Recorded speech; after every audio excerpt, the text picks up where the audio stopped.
Everyone standing behind us, the passion that everyone brings just gives me hope that someday we will get there, that we will not see violence in our schools, gun violence in our churches, synagogues. You being here is a testament of how powerful our voices can be.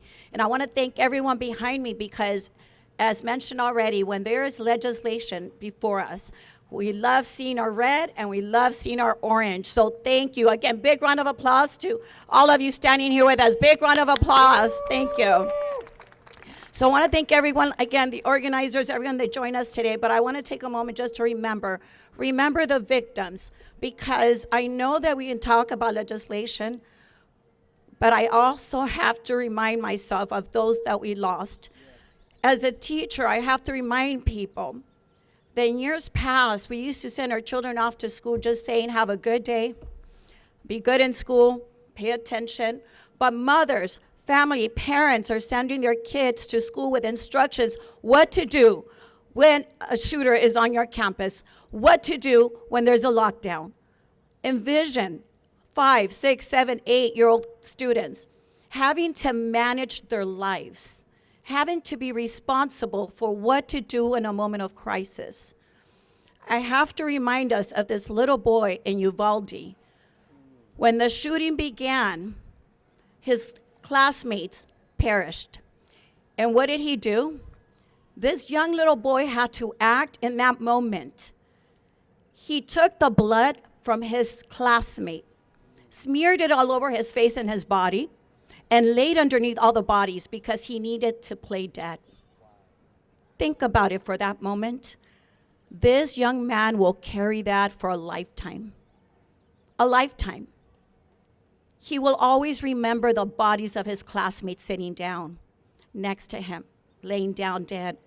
And I know it's grim to say this, but this is how serious the situation is. We cannot talk about gun violence without talking about those circumstances that our children are living. I want to take a moment to remember Sandy Hook. Think of how young those kids were, our students were. Those that witnessed and are now gone, but those that witnessed and are still with us. Again, let's think of the trauma that these poor individuals have to deal with the entire lifetime.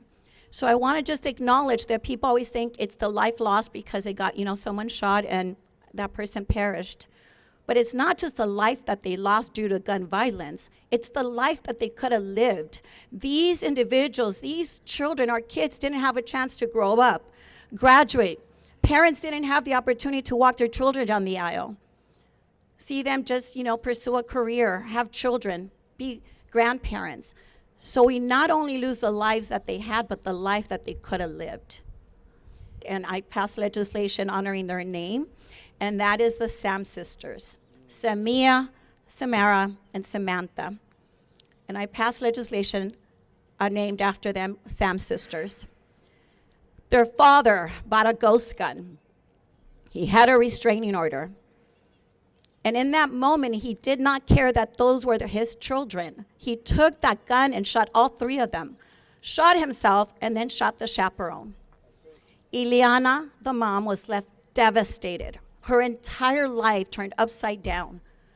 It took her about a year to be able to speak about this tragedy in public. And I want to thank her because every time we've had rallies, she's mustered the courage to stand there with us. And so we have to remember the children that we've lost and will continue to lose if we don't do something. I'm so proud of California because we've been in the forefront of legislation, making sure that we protect our communities. But guns don't know boundaries. They will travel from other states to our state, and we've lost many due to that interaction. We need to encourage our neighboring states to do the same. We need to encourage our federal government to do something about it. Our children deserve better. Our mothers deserve better. Our community deserve better. And so to all of you back here, I'm sorry, all of you that stand behind me that lost a loved one, thank you. Thank you for your courage. I've had a few family members that I've lost. I've talked often that I grew up in downtown LA in the most dangerous time in the 70s where guns were very prevalent. You would just duck every time a bullet was shot. And it seems incredible to believe that that was normal, but I don't want it to be normal. I don't want you to believe that this is the way of life and this is normal. We have to continue to advocate for those that cannot advocate for themselves. To all the children that are crying out from the grave saying, do something. You didn't save me, but let's save for future generations. Thank you so very much for being here.